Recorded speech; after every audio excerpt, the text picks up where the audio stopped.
Olá pessoal, sejam bem-vindos à segunda aula do nosso mini curso A Dinâmica da Transferência aqui no canal Marison Fraga. A Dinâmica da Transferência, nós estamos na segunda aula, né? Um texto de Freud de 1912, texto de Sigmund Freud. Para você que está chegando agora, a gente já tem uma aula, tá? Inclusive tem a melhor forma de você acompanhar os vídeos aqui no nosso canal, muitas vezes é pela playlist, tá? Pela playlist aí você vai na área de playlist e aí você vai encontrar os cursos gratuitos com as aulas sequenciais.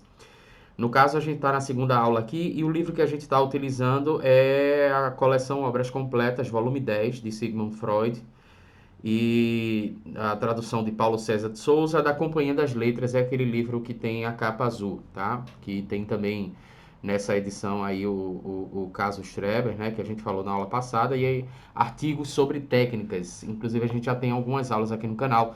Você pode encontrar essas aulas, por exemplo, essa dinâmica da transferência, você pode encontrar na playlist artigos sobre técnicas, mas você pode também fazer o mini curso, tá? E a gente está na segunda aula, e o nome do mini curso é a dinâmica da transferência, ok? Então nós terminamos, nós estamos no mapa mental. Para você que está chegando agora, deixa eu só baixar aqui um pouquinho este mapa mental para você ver. A gente terminou aqui na página 138, logo no início, né? Da página 138, a gente está falando página por página, os pontos mais relevantes aqui do que Freud estava falando, né? Do que Freud escreveu. E aí deixa eu só ajustar aqui o mapa mental para você que está assistindo pelo celular, porque aí vai dar para você ver melhor, ok? Então, só para refrescar a memória, a gente terminou a aula passada, quando Freud estava falando, né, que as transferências ocorrem por causa da neurose e não por causa da psicanálise em si, tá? Inclusive ele chega até a falar sobre sujeitos, né, indivíduos institucionalizados em que é possível observar fenômenos de neurose que beiram inclusive até a servidão, a escravidão e tal, só para refrescar a sua memória. E chega o momento, que foi onde a gente parou na aula passada, quando Freud ele aborda a segunda questão, né, que seria a questão, a transferência, ela seria uma forma de resistência na análise. Então, a gente vai entrar num ponto muito importante agora, preciso que você preste muita atenção, porque esse ponto aqui talvez seja até o ponto mais complicado do próprio texto de Freud, tá? Então, uma coisa que ele fala é que é o seguinte, que ele utilizando um termo de Jung, né, ele vai falar sobre a introversão da libido. E ele vai dizer que a introversão da libido é uma pré-condição regular, indispensável para todo o adoecimento neurótico. Eu confesso que me incomoda um pouco quando ele fala sobre adoecimento, mas eu entendo também a questão do período, né? Então, não só nesse texto, como em vários textos, Freud vai falar sobre doente dos nervos, né? Adoecimento neurótico e tal. Então, hoje a gente já tem uma compreensão diferente disso aqui. Mas, como ele colocou no texto adoecimento neurótico, então eu estou colocando dessa forma aqui. Então, a introversão da libido seria pré-condição regular e indispensável para todo o adoecimento neurótico, né? O que é que seria isso, a introversão da libido? A gente entende que a introversão da libido, a forma como Freud está se referindo aqui, seria uma parte da libido, uma porção da libido que é voltada para a realidade, tá? Que seria a parte consciente.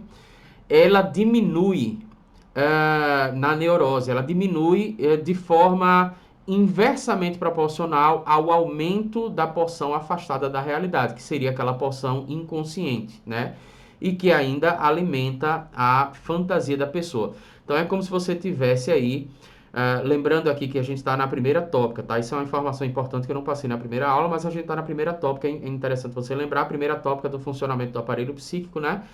Proposto por Freud, onde ele está falando aqui sobre consciente, pré-consciente e inconsciente. A gente não chegou aqui ainda na questão do id, ego e superego, não que a reformulação dessa tópica, no caso a segunda tópica, venha a anular, por exemplo, o inconsciente e suas respectivas influências, né?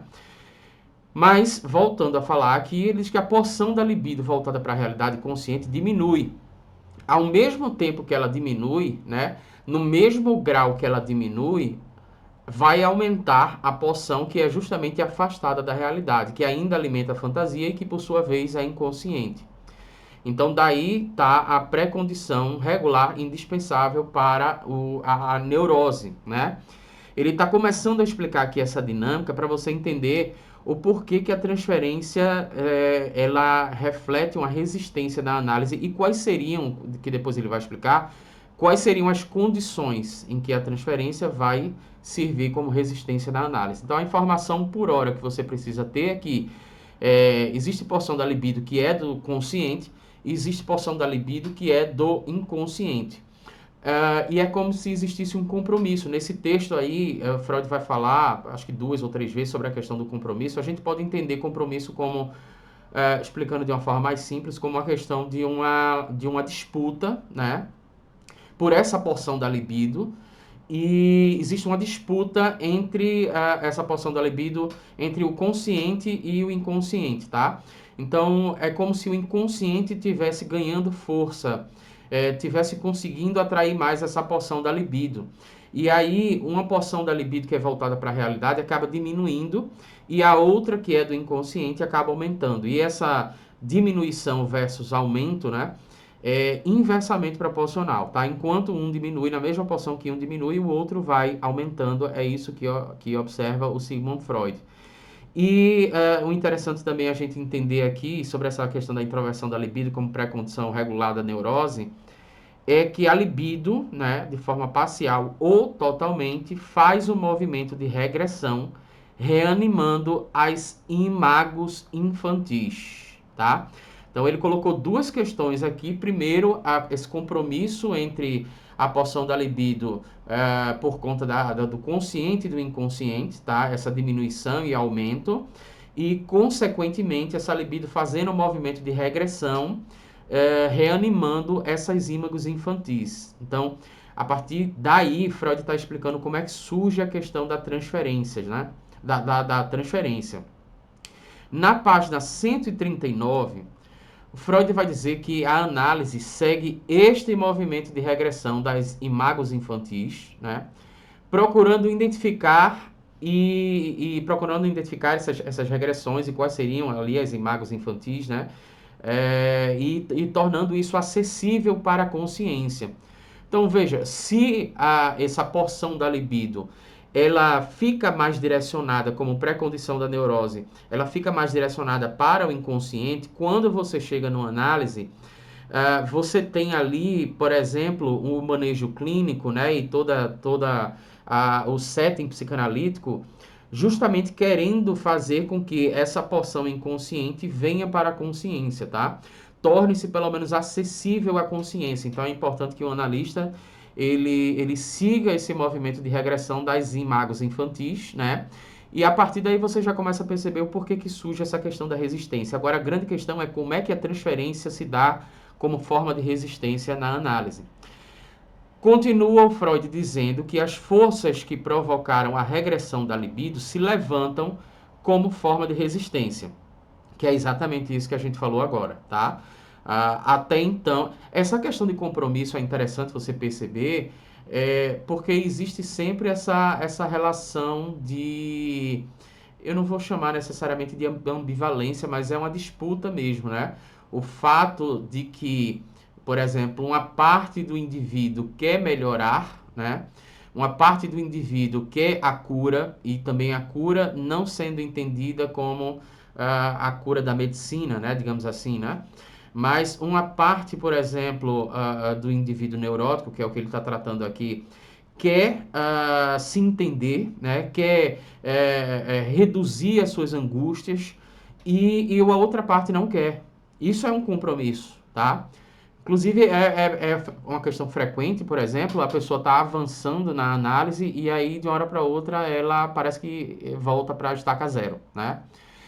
De fato, ela nunca acaba voltando para a estaca zero, mas a impressão que muitas vezes se tem é basicamente isso, né? Isso é um exemplo claro de um compromisso aí, tá? Uma parte de si quer a melhora e a outra parte não quer, quer continuar com suas angústias e tal.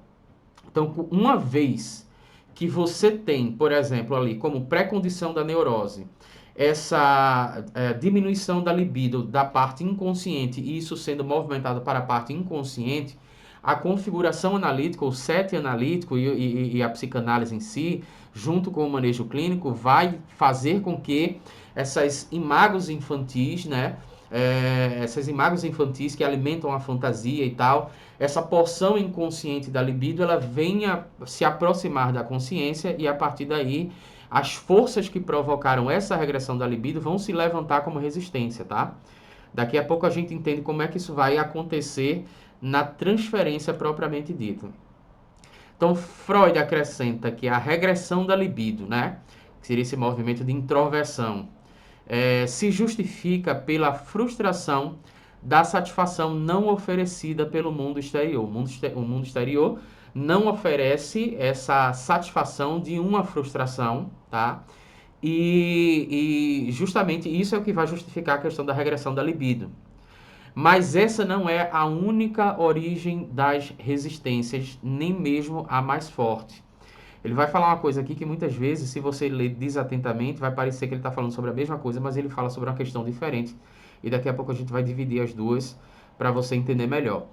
A libido, ela é mais atraída pelos complexos que pertencem ao inconsciente. Você lembra que a gente falou anteriormente que, por exemplo, o próprio Freud ele se corrige nesse texto, porque primeiro ele vai falar sobre a questão de complexos, depois ele vai dizer o seguinte, olha, o que eu estou falando de complexos aqui, ele coloca entre parênteses, né? O que eu estou falando de complexos aqui são as porções dos complexos que fazem parte do inconsciente, tá? Porque existem essas porções que fazem parte da consciência também. Então, a libido, ela é mais atraída pelos complexos que pertencem ao inconsciente, em detrimento da atração da realidade. Aqui a gente tem um exemplo da formação do compromisso, né? A libido sendo atraída, por exemplo, ou seja, havendo uma atração para que ela se mova ao inconsciente e havendo também uma atração para que ela se mova para a realidade. Só que aqui o que acontece é que o inconsciente parece ganhar. E aí a libido é mais atraída para esses complexos que fazem parte do inconsciente. E ele acrescenta dizendo que para libertar a libido dessa disputa, né, ou desse compromisso, a repressão dos instintos inconscientes precisam ser eliminadas, tá? Então, essa repressão aí que vem, como ela vai levantar resistências, né? Essa repressão levanta resistências, recalques, esses conteúdos recalcados levantam resistências e uma das formas da resistência, a forma mais forte, né, é a questão da transferência. Isso precisa ser eliminado durante a análise, né? Obviamente, respeitando o tempo de elaboração do analisante. Esse processo, né, de atração da libido, de compromisso, né, atração da libido pelos complexos que pertencem ao inconsciente, faz a doença persistir. Olha aqui, doença entre parênteses, né? Doença a gente pode entender quando ele fala sobre doente dos nervos, doença, adoecimento neurótico, a gente pode entender como nossas angústias naturais, tá? As angústias do dia a dia. Algumas angústias, né, nos fazem, elas são mais intensificadas do que outras para algumas pessoas e outras não, e por aí vai. Então, a intensidade dessa angústia, por exemplo, a gente pode entender que seria o equivalente aqui à questão da doença. Esse processo de atração, né, o fato da libido ser mais atraído para o inconsciente, tá? Em detrimento da realidade, é justamente o que faz as angústias da neurose persistir e bem como seus respectivos sintomas. Sintoma também é outra palavra que é bem interessante a gente substituir aqui para a gente entender melhor. O analista precisa lidar com as resistências das duas fontes. Então, que fontes seriam essas? Primeira, eu diria uma espécie de uma resistência primária, que é pré-condição da neurose, que seria a regressão das imagens infantis, né? Pela frustração da satisfação do mundo exterior, que não é oferecido pelo mundo exterior, tá? Aqui a gente pode entender, por exemplo, o seguinte: muitas vezes quando nós somos bebês, né, a gente tem o mundo exterior. Eu não vou nem entrar em Melanie Klein para não confundir muito aqui, mas a gente tem, por exemplo, o mundo exterior de certa forma satisfazendo a gente, tá?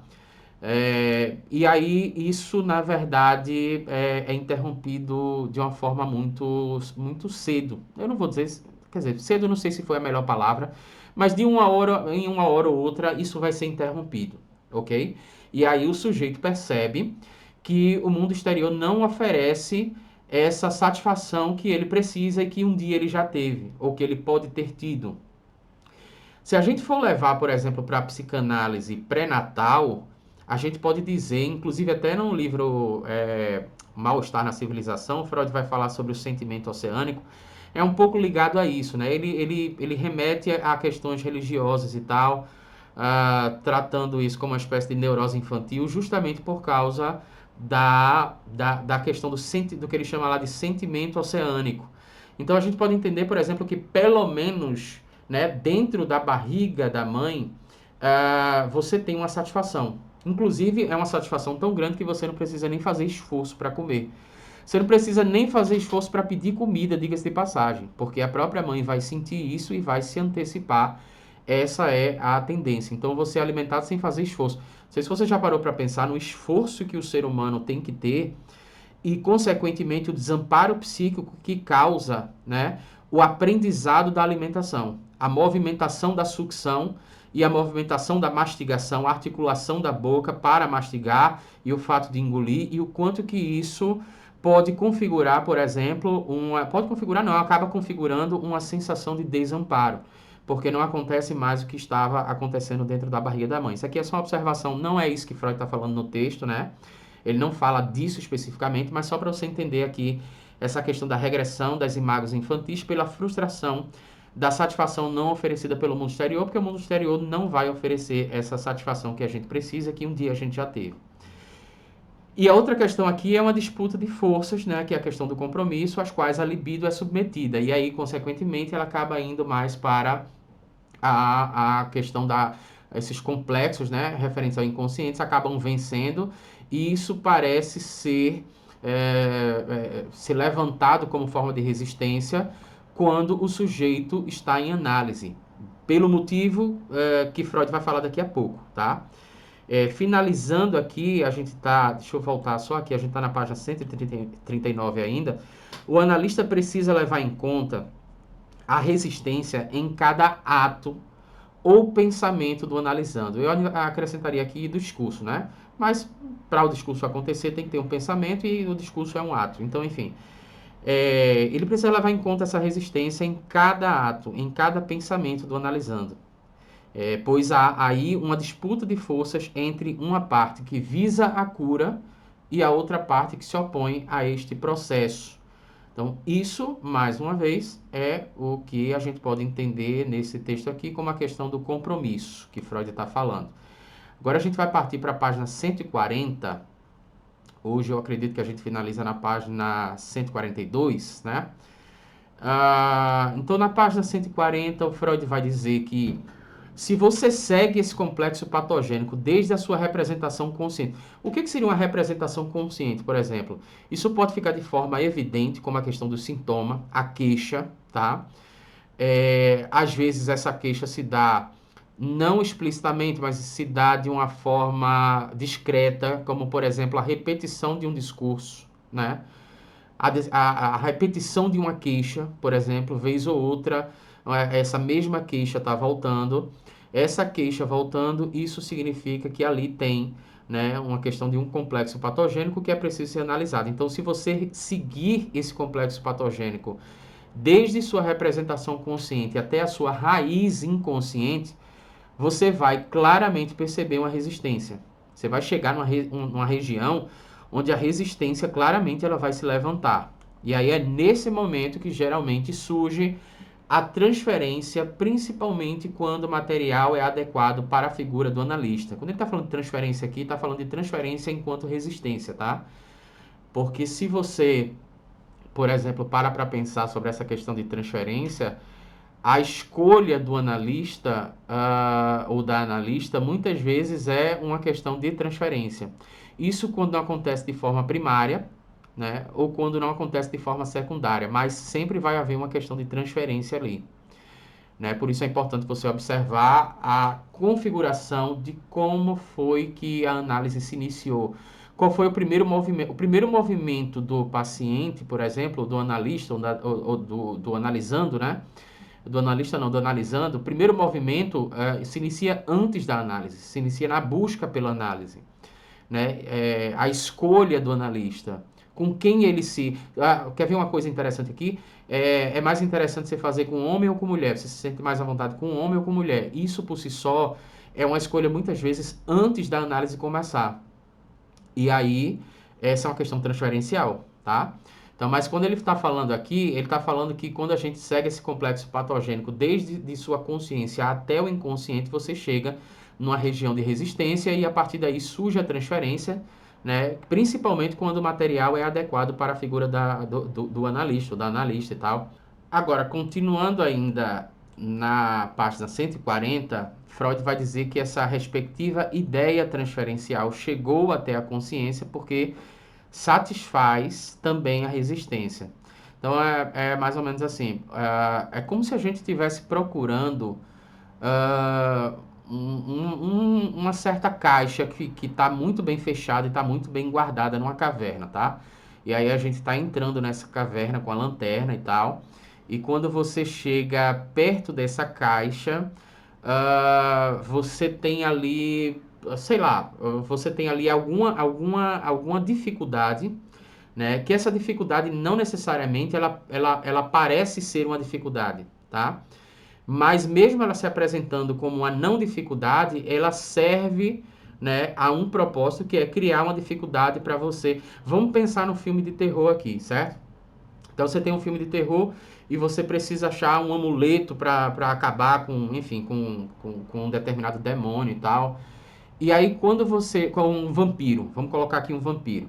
Aí você está chegando próximo desse amuleto e quando você chega próximo do amuleto, você encontra um vampiro muito bonito, ou uma vampira muito bonita, que parece estar atraído por você, né? Parece que na verdade não é uma ameaça, mas de fato, inclusive até se coloca como inicialmente uma não ameaça, mas na verdade aquilo ali só está ali porque está resistindo à finalização do processo, está existindo a chegada do objetivo, que é a questão do conteúdo inconsciente.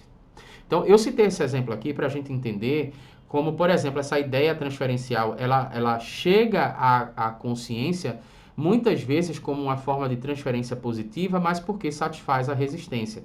E daqui a pouco a gente vai falar sobre essa questão de transferência positiva, porque ela também é uma forma de resistência na análise, tá? Levando em consideração determinadas pré-condições, e Freud fala sobre isso nesse texto. Ele continua dizendo nessa página que sempre que se chega ao complexo patogênico, eu vi aqui que tem espaço separado, né? Vamos corrigir agora, já para a gente entregar o mapa mental lá na área de membros de uma forma correta. Então, sempre que se chega a esse complexo patogênico, a parte desse referido processo capaz de transferência é compelida para a consciência e defendida veementemente. Basicamente, aquilo que a gente falou. E aqui tem uma questão interessante, tá? Presta atenção nisso aqui, porque Freud vai trazer uma observação, né? Isso é inclusive até uma nota de rodapé, dependendo da versão que você tenha, vai existir essa nota de rodapé ou não. Mas nem sempre o elemento escolhido para resistência transferencial tem importância patogênica. Então veja, vai acontecer ali a transferência, né? Porque você está chegando em raízes inconscientes, você está se aproximando dela, e aí a transferência se levanta, né? A transferência se levanta como forma de resistência, e muitas vezes essa transferência ou esse conteúdo que está sendo apresentado, não necessariamente ele tem uma importância patogênica. Freud chega a citar como exemplo um grupo de soldados que está defendendo a posse de uma igreja, tá? Ou está defendendo a posse de uma propriedade, dependendo da tradução que você tenha, ele vai dizer uma posse de uma fazenda, por exemplo. Não significa que esta igreja seja o ponto central da guerra. Não, a gente não pode supor que essa propriedade é a propriedade principal do país. A briga dos soldados por aquela posse daquela igreja, ou por aquela posse da propriedade, pode ser uma questão tática, ou seja, pode ser uma questão estratégica para defender algo muito maior. Então, essa analogia que Freud faz, eu acho muito interessante, por isso que eu quis trazer para cá, porque é exatamente isso que ele está falando aqui. Sempre que se chega ao complexo patogênico, a parte desse referido complexo capaz de transferência, né, capaz da transferência, é compelida para a consciência e defendida veementemente, porém não significa que ela tem importância patogênica. Aí que está o grande desafio e aí que entra a questão da observação, da análise e do manejo também, para entender se aquilo tem importância patogênica ou não. Você pode observar, por exemplo, se aquilo vai aparecer de uma outra forma, ou se aquilo vai aparecer da mesma forma numa outra sessão, né? Então seriam ali questões que pelo menos nos fariam perceber que ali tem uma questão patogênica, tá? Então, na página 141, Freud continua dizendo que quanto maior o tempo de análise e quanto mais claramente o analisante perceber que as distorções do material patogênico não o defendem de interpretações, mais ele busca as vantagens oferecidas pelas distorções da transferência. Isso é uma coisa interessante porque isso é um paradoxo, né? Se você observar numa questão cartesiana, você poderia entender, por exemplo, que quanto mais tempo de análise a pessoa tem, né, e quanto mais claramente o analisante percebe que essas distorções desse material patogênico, muitas vezes em forma de transferência, né, não vai defender ele das interpretações, você poderia entender, do ponto de vista cartesiano, que ele não iria mais, o psiquismo dele não iria mais lançar mão disso. Mas não é o que acontece, né? Acontece justamente o inverso. Geralmente acontece que mais ele busca as vantagens oferecidas pelas distorções causadas pelas transferências, né? A transferência sempre aparece na análise como a mais poderosa arma de resistência, pois a mesma é o efeito da expressão da resistência. E aqui eu faço uma observação que não necessariamente foi feita por Freud, daqui a importância, inclusive, do analista se manter em análise, tá? Porque você recebe, por exemplo, um elogio do analisando e você pode pensar que é com você, tá? Você pode pensar, inclusive, eu vou até dizer mais, aquilo pode refletir uma verdade, mas não é o importante. Isso daí é completamente dispensável. Mesmo que ele esteja falando a verdade. O fato é, a percepção dele é uma questão transferencial e aquilo é uma forma de resistência. E aquilo pode falar sobre dinâmicas que, de certa forma, ele acaba repetindo no mundo, na vida, tá? E que ele acaba não percebendo.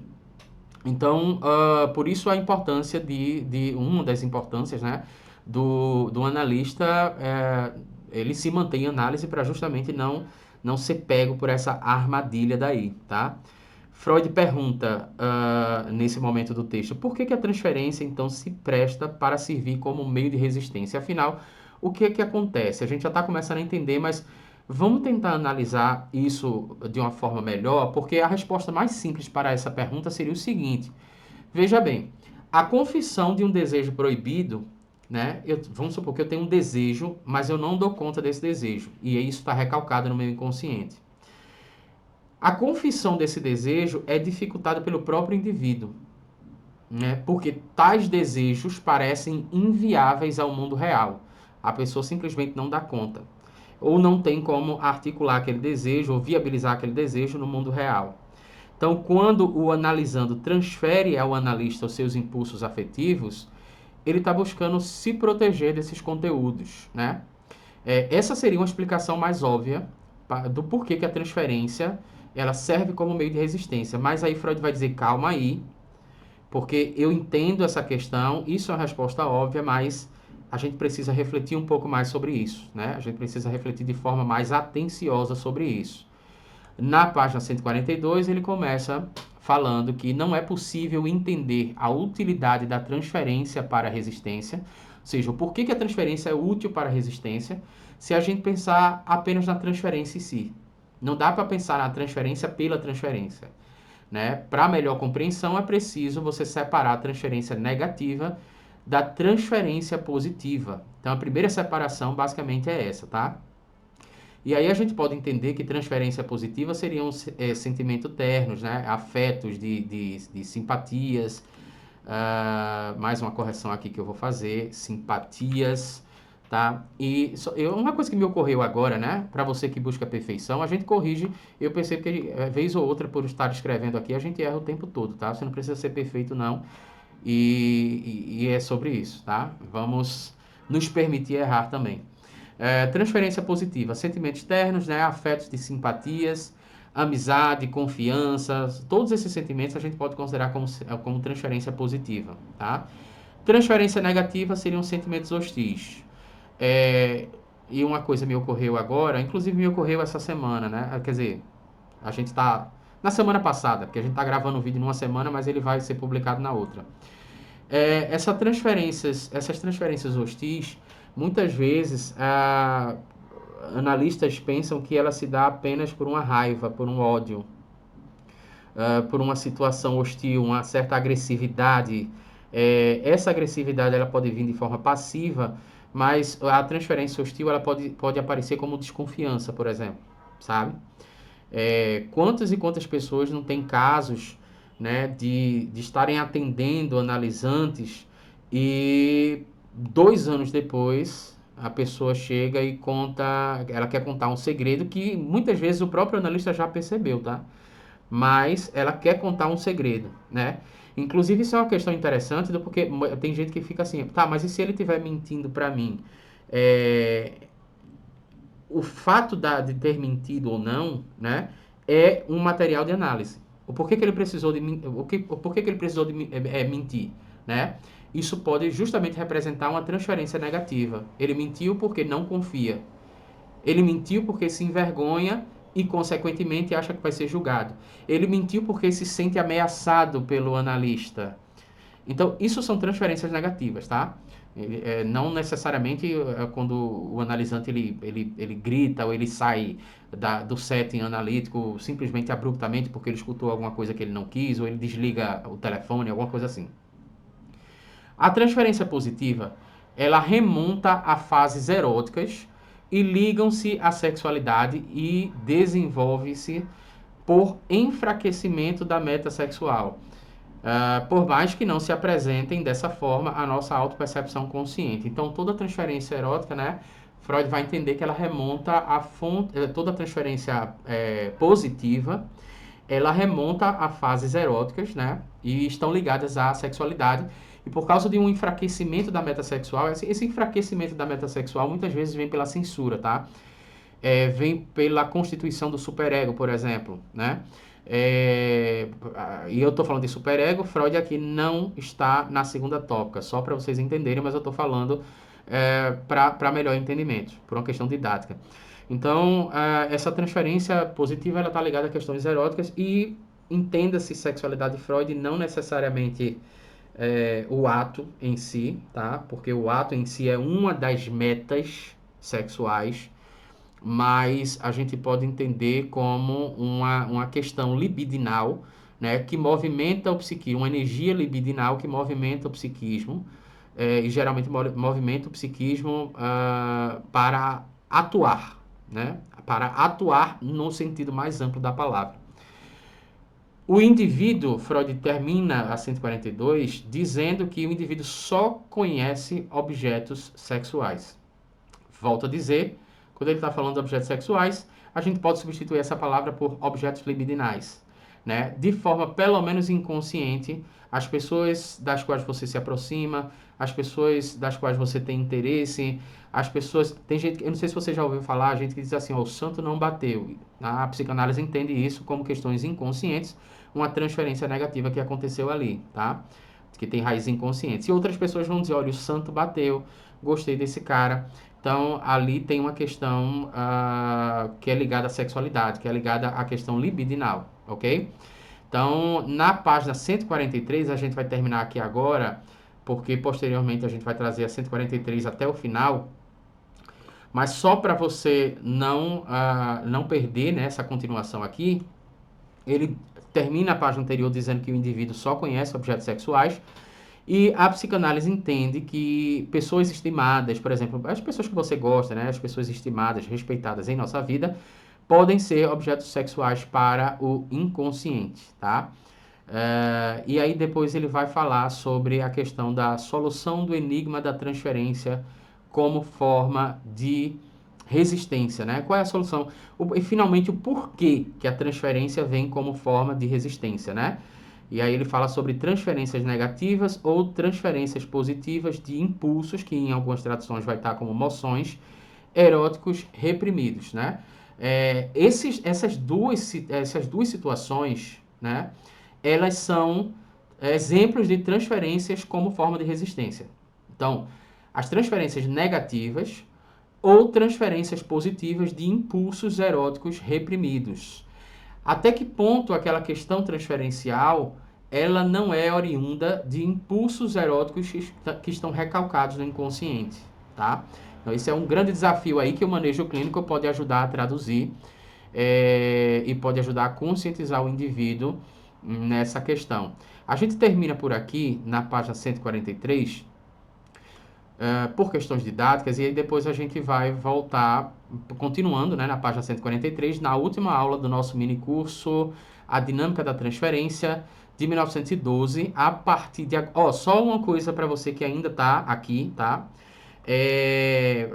Eu vou deixar disponível na nossa área de membros, se você fizer parte da área de membros, o link vai estar aqui abaixo, eu vou deixar disponível esse mapa mental para você dar uma olhada aí no seu celular, no seu tablet, no seu computador, no seu notebook.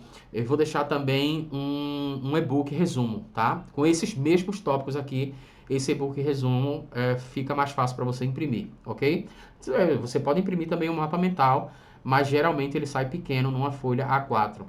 Então, a gente está deixando o e-book lá. A partir de agora estão aparecendo dois vídeos para você. Um deles sou eu que estou te indicando, o outro é o próprio YouTube que está te indicando, né? Então, eu vou fazer o seguinte com você. Você escolhe um dos dois e eu te vejo neste próximo vídeo, tá? Forte abraço e até a próxima aula.